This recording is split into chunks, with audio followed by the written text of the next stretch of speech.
चलिए आज अपन लोग देख रहे हैं कक्षा नाइन्थ की मैथ का फर्स्ट अध्याय प्रश्नावली 1.1। उसमें क्या है देखिए, फर्स्ट क्वेश्चन को देखिए, पहले क्वेश्चन को देखिए। कह रहा कि क्या शून्य एक परिमेय संख्या है, क्या इसे आप p/q के रूप में लिख सकते हैं जहां p और q पूर्णांक है। अब परिमेय संख्या किसे कहते हैं? परिमेय संख्या किसे कहते हैं? जिसे हम p/q के रूप में लिख सकें, जिसे हम क्या p/q के रूप में लिख सकें उसे हम परिमेय संख्या कहते हैं। लेकिन q का मान 0 नहीं होना चाहिए, तब अपनी वो परिमेय। अब pq की जगह कोई भी पूर्णांक हो सकते हैं, पूर्णांक है pq, कोई भी पूर्णांक हो सकते हैं, 1 2 3 कोई भी संख्या हो सकती है, ठीक है। तो ये अपनी क्या होती है? परिमेय संख्या, जिसे हम p/q के रूप में लिख सकते हैं, ठीक है। आप कह रहा पहला कह रहा कि ये शून्य है, जो क्या शून्य है, क्या शून्य एक परिमेय संख्या है? इसे हम p/q के रूप में लिख सकते हैं क्या? बताइए, ए कह रहा प्रश्न। तो अपन को क्या करना है, देखिए शून्य है, क्या अपन शून्य के नीचे एक कर सकते हैं। अब देखिए ये क्या शून्य के नीचे एक, जैसे हमने अभी लिया था p/q, ये क्या होती है? परिमेय संख्या होती है। ये आपका अंश कहलाता, क्या कहलाता? अंश कहलाता, और ये कहलाता आपका हर कहलाता। ये ऊपर का अंश होता है और नीचे का हर कहलाता है। बटे के नीचे ऊपर अंश होता है और नीचे हर होता है। तो कह रहा है क्या शून्य एक परिमेय संख्या है, क्या हम इसे इसके रूप में लिख सकते हैं? इस शून्य को क्या हम इस p/q के रूप में लिख सकते हैं? बताइए। अब देखिए शून्य के नीचे कुछ नहीं, अपन इसके हर में एक लिख सकते हैं। क्योंकि एक का जब शून्य में भाग देंगे तो कितना आंसर अपन को मिलेगा? शून्य ही मिलेगा। इसलिए हम बोल सकते हैं कि शून्य एक परिमेय संख्या है, क्योंकि क्या है इसमें एक का अपन यदि भाग भी देंगे तो क्या आएगा? आंसर शून्य आएगा, ठीक। इसलिए ये अपनी क्या हो गई? परिमेय। लेकिन इसमें एक शर्त और है, q का मान 0 नहीं होना चाहिए, यानी कि ये नीचे 0 नहीं होना चाहिए। अब यदि हम 0 के नीचे 0 करते तब भी अपना 0 आता, लेकिन क्या है? q का मान, q यानी हर का मान 0 नहीं होना चाहिए। यही परिमेय संख्या होती है। क्या होती है? परिमेय संख्या, जिसे हम p/q के रूप में लिख सकते हैं, लेकिन q का मान 0 नहीं होना चाहिए। ये अपनी परिमेय संख्या होती है। वही अपन ने इसको देखा कि शून्य परिमेय संख्या है, क्योंकि हम इसके नीचे एक लिख सकते हैं और इसको सॉल्व भी करेंगे तो अपना शून्य ही प्राप्त होगा। अतः ये क्या है? परिमेय संख्या है, ठीक है। चलिए, और जो pq क्या होते हैं? pq होते हैं आपके पूर्णांक। pq क्या होते हैं? पूर्णांक होते हैं, पूर्णांक। अब पूर्णांक क्या कहलाते हैं? देखिए सभी संख्या चाहे धनात्मक हो या ऋणात्मक हो या शून्य हो, जैसे -2 -1 और 0 1 2, इस प्रकार से ये सभी क्या होती हैं? यानी शून्य से लेकर ऋणात्मक तक की सभी, क्या शून्य से लेकर ऋणात्मक अनंत तक की सभी संख्या, बाएं तरफ की और दाएं तरफ की अनंत संख्या, वो सभी संख्या क्या कहलाती हैं? आपकी पूर्णांक।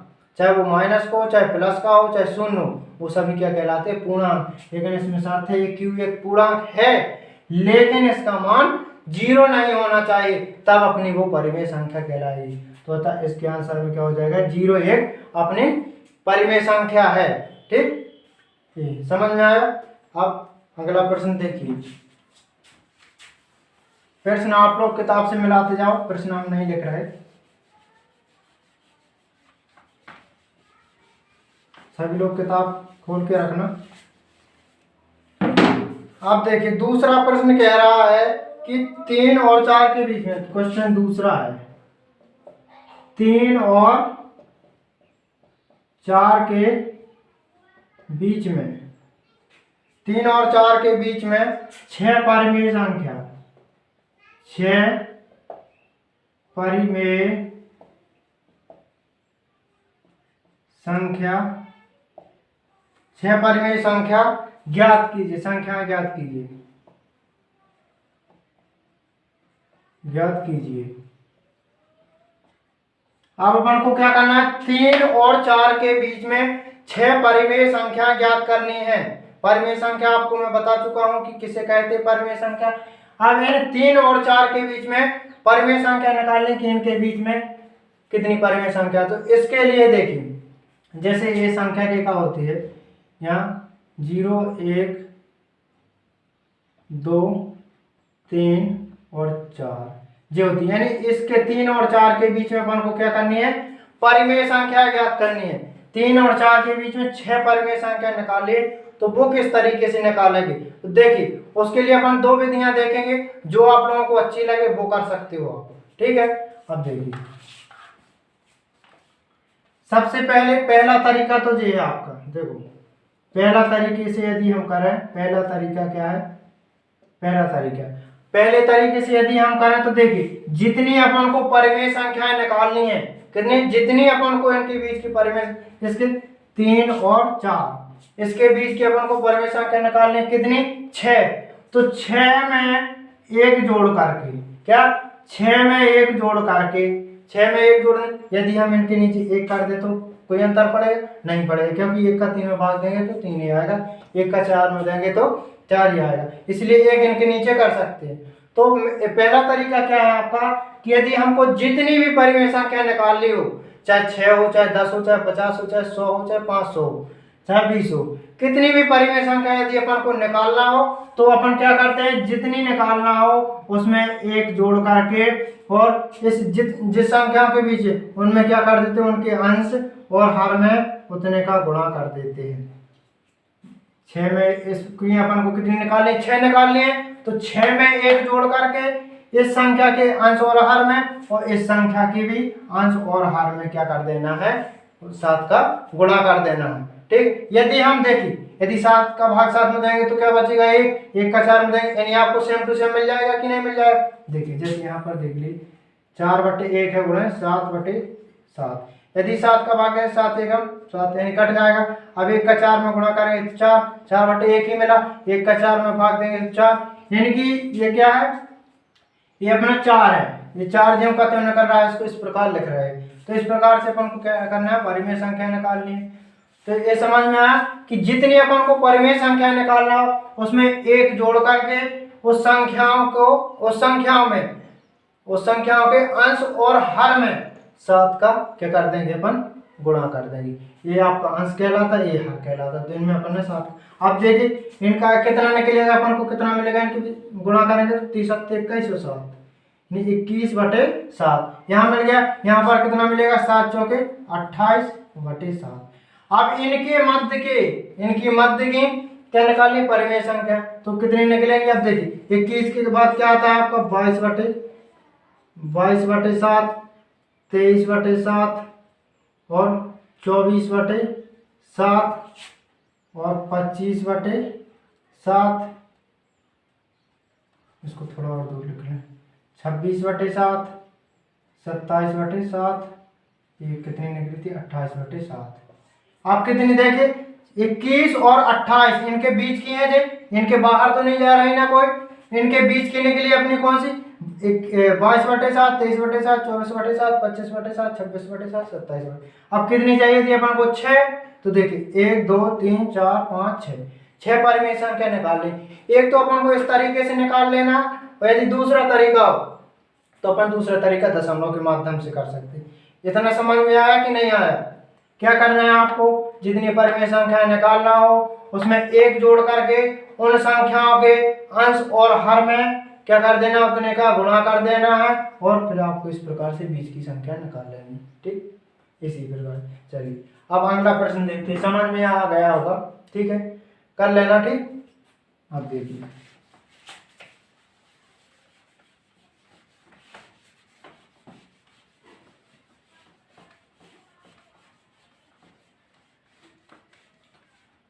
इसमें क्या करना, 3/5 और 4/5 के बीच 5 परिमेय संख्या।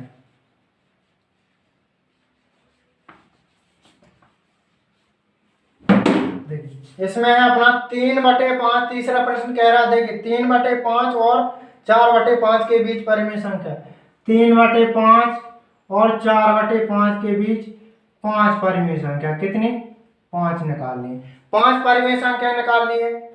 चलिए पहले उसका जो अभी अपन ने पहले लिया था उसका दूसरा मेथड नहीं देगा, दूसरा तरीका, जैसे अभी अपन ने लिया था 3 और 4 के बीच की निकाली, यदि हम दशमलव में निकालेंगे तो देखिए दशमलव में निकलेगी आपकी 3.1, 3.2 और 3.3 और 3.4 और 3.5 और 3.6। इस प्रकार से 1 2 3 4 5 6, एक वो तरीका हमने बताया और एक दशमलव के माध्यम से। अब देखिए ये क्या है, 3 और 4 के बीच में है, 3.1 3.2 3.3, इस प्रकार से ये आपको निकाल लेनी है। ठीक, चलिए अब अपना ये क्वेश्चन देखते हैं, ये प्रश्न देखते हैं।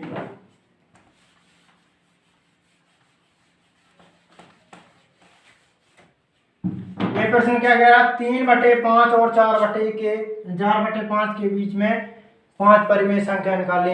अब परिमेय संख्या कितनी निकालनी है, 5। तो 5 में 5 निकालनी है, तो 5 के लिए अपन क्या करेंगे, 5 + 1 यानी बराबर 6। तो अपन क्या करेंगे, इन संख्याओं के बीच में यानी 3/5 और 4/5 ये इनके अंश और हर में कितने का गुणा कर देंगे, 6 का, क्योंकि 5 निकालनी है। तो 5 में 1 जोड़ करके होगा कितना, 6। तो अपन इनके अंश और हर में कितने का गुणा कर देंगे, 6 का गुणा कर देंगे। इस प्रकार से गुणा कर दिया, 6 का गुणा कर दिया। अब आपको हल करना है, देखिए 3 18 और 6 पंचे 30, ये हो गई आपकी।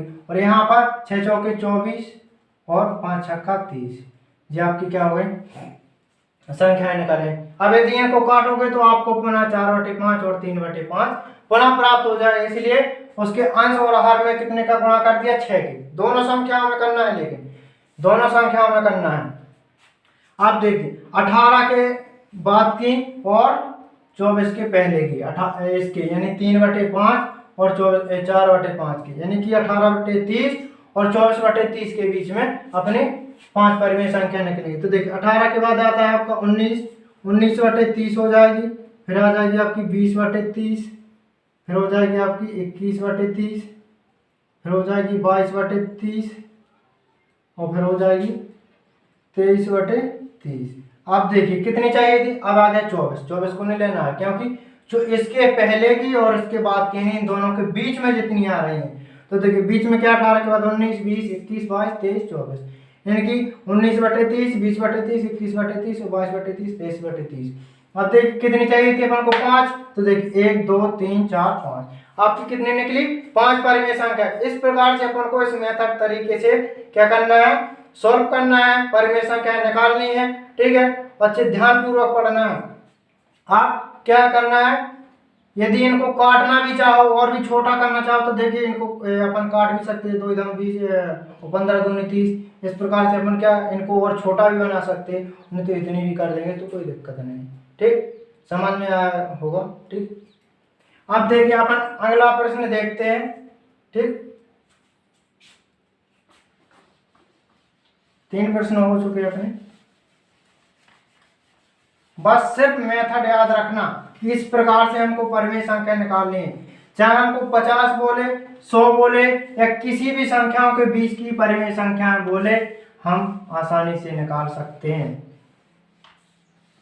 इसके लिए आप लोगों को मेहनत करने की जरूरत होगी।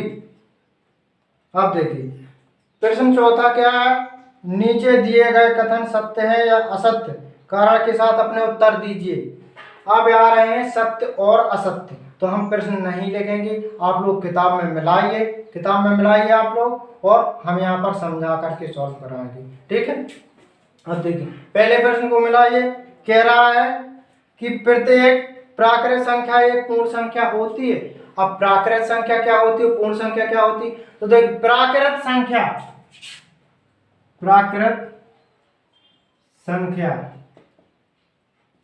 और पूर्ण संख्या, प्राकृत संख्या और पूर्ण संख्या। कह रहा है कि प्रत्येक प्राकृत संख्या एक पूर्ण संख्या होती, इससे पहले प्राकृत संख्या पता होंगी और पूर्ण संख्या पता होंगी, तभी आप लोग इस प्रश्न को हल कर पाओगे कि हाँ होती है नहीं होती। तो प्राकृत संख्या क्या होती है, प्राकृत संख्या होती है आपकी 1 से लगा के 2 3 4 इस प्रकार कहाँ तक, अनंत तक। प्राकृत संख्या क्या होती, 1 से लगाकर और अनंत तक की सभी संख्या प्राकृत संख्या कहलाती हैं। और पूर्ण संख्या आपकी 0 से 0 1 2 और अनंत। पूर्ण संख्या आपकी 0 से लेकर अनंत तक की जितनी भी संख्याएं हैं सभी क्या कहलाती हैं, पूर्ण संख्या कहलाती है। प्राकृत संख्या में सिर्फ शून्य शामिल नहीं है और पूर्ण संख्या में शून्य शामिल है। तो यही डिफरेंस देखना है। देखिए प्रत्येक प्राकृत संख्या, आप देखिए प्रत्येक प्राकृत संख्या एक पूर्ण संख्या होती है, एक पूर्ण संख्या होती है, बिल्कुल होती है, क्योंकि प्राकृत संख्या 1 से शुरू होती है और पूर्ण संख्या 0 से शुरू होती है। तो सभी प्राकृत संख्या पूर्ण संख्या हो सकती हैं, सभी प्राकृत संख्या पूर्ण संख्या हो सकती है, लेकिन सभी पूर्ण संख्या प्राकृत नहीं हो सकती, क्योंकि पूर्ण में शून्य होता है, प्राकृत में शून्य नहीं होता। तो हम पूर्ण को, सभी पूर्ण संख्याओं को प्राकृत संख्या नहीं बना सकते, लेकिन सभी प्राकृत संख्याओं को पूर्ण संख्या बना सकते हैं। तो देखिए अब क्या कह रहा था कि प्रत्येक प्राकृत संख्या एक पूर्ण संख्या होती है, प्राकृत संख्या एक पूर्ण संख्या होती है, हाँ होती है। तो पहले का आप कर लेना सत्य, क्या होती है, ठीक है। और दूसरा आपका क्या है, दूसरे को मिलाइए, पढ़िए। देखिए प्रत्येक पूर्णांक एक पूर्ण संख्या होती है। अब कह रहा है कि प्रत्येक पूर्णांक, क्या प्रत्येक पूर्णांक एक पूर्ण संख्या होती है। तो देखिए अब पूर्णांक क्या होते हैं, पूर्णांक, पूर्णांक क्या होते हैं, पूर्णांक क्या होते हैं, पूर्णांक देखिए यानी ये 0 से लेके माइनस इस तरफ भी